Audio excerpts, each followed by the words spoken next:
Dr. Caldwell, I've seen a couple of your videos in the past, and one of them I thought was interesting that you said every cancer can be cured in 2 to 6 weeks. Can you talk a little bit more about that, and what are some of the ways that that's possible? In my experience, every cancer can be cured in 2 to 16 weeks.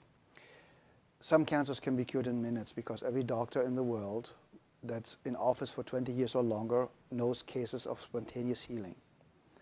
There's even a book out called Spontaneous Healing by a guy I really don't like, and just stating that there are cases of spontaneous healing. That means if it's possible, we just have to find a way to access this. That's number one. So we all know about these.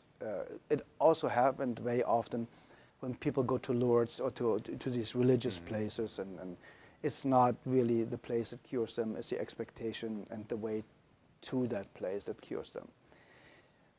The second, you get rid of acidosis and toxemia. The second, the body gets alkaline and oxygen rich with juicing a lot of greens like chlorophylls. Everything that's green has a lot of chlorophyll, gives the body a lot of oxygen. Getting your body alkaline with good calcium, with good nutrition, with good trace supplements, trace minerals, will help to alkalize the body. So that means the second you are alkaline, the cancer already stops. It can take a couple of days, a couple of weeks, but it stops. You get the body to a healing pH level, which the pH scale goes from 0 to 14, so 7 is neutral, and you need to be slightly alkaline. 7.36 is ideal. But in the healing phase, you should go up to 7.5. It's a little bit over-alkalizing the system. A great friend of mine, Dr. Martin in Germany, is using oxygen more step therapy, for example, where you take the blood out, you get ionized oxygen, and you lead the blood back in. And you do this 12 times, and you have basically brand new blood like a newborn baby. So you already eliminated the lack of oxygen. You see the blood coming out looks like black. They put the oxygen in and it becomes pink. And it's like legal doping. You get it and you feel so energized and you're so vital. And there are, we know basically with what I used, what my MDs in Europe used is vitamin C injections, intravenous vitamin C injections, 100 cc's a day, 3 times a week. That's what we used in certain cases more often.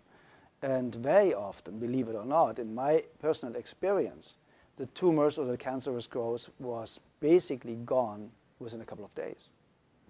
And because vitamin C is so powerful and one of the greatest healers out there, you can fix nearly every heart problem, cardiovascular problem with vitamin C. They want to take it off the market. So it's going to become a prescription medication, and then it's synthetic and will not work anymore, like vitamin E. Vitamin E basically helps you to cure very easy and fast blood pressure problems in any way, shape, or form. That's why they made a study with artificially created vitamin E, chemical created vitamin E. Said, see, it doesn't work. No, of course not. Chemicals don't work.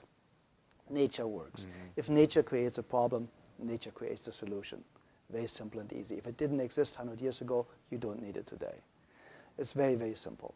And when you want to help somebody to educate themselves, to eliminate his or her own cancer really, really fast, I would basically start instantly with a vegan diet or with a raw food diet. My friend Paul Nissan is one of the greatest raw food chefs. He has fantastic books out there about raw food, so it's accessible for a couple of bucks how to do it. He has free videos all over his website.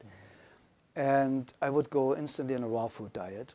I would go make sure, if I don't have a very rare kidney disease, to drink a gallon of water a day with half a teaspoon of sea salt in it a day, because we need salt for every body function. We need electricity. And this electricity can only be produced with enough salt, basically. So if you have a lack of salt, you have a blood pressure problem. See, and we're not supposed to have salt, though, too, especially if we have high blood pressure. That's what we're told. Okay, it's the opposite. The problem is they are talking about table salt. Very often, table salt is 1/3 glass, 1/3 sand, and 1/3 salt. So the glass or the sand is scratching the arteries, and they start to bleed. So now cholesterol goes there to stop it from, make you survive, to stop it from bleeding, so that you don't bleed to death internally. So now they say the cholesterol all of a sudden is a cause of the high blood pressure because it narrows the blood ways. And that's completely absurd, because you die of not enough cholesterol. You do not die of too much. There are people with a cholesterol of 600, perfectly healthy, never been sick in their lifetime. So what do you do with a patient in a burn unit?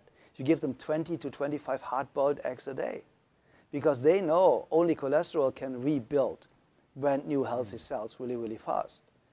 Nearly 87% of a cell is built from cholesterol. So where does the new cell potential or foundation come from if you have a lack of cholesterol? Everybody should have at least 250 combined cholesterol. And then they tell you LDL and HDL are good and bad cholesterols. It's not even cholesterol. It's a protein that transports cholesterol. So they are too stupid to even narrow it down the right way. So if you look at the facts, and if you look what they know and what they don't know, you know that Dr. Gary Null stated it, and a lot of other people.